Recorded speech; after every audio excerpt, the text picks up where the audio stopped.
Hello YouTube family. So you got yourself a new smartwatch, but you're having problem with making a phone call with it. When you click on the dial option, then this thing is pop up. So I'm gonna show you a very quick fix for this. First thing you're gonna do is slide down the menu and then turn on this option. After this, you have to go to the phone settings.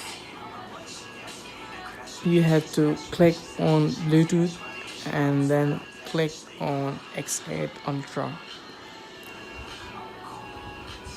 After this, you are good to go. You can make a call with your watch.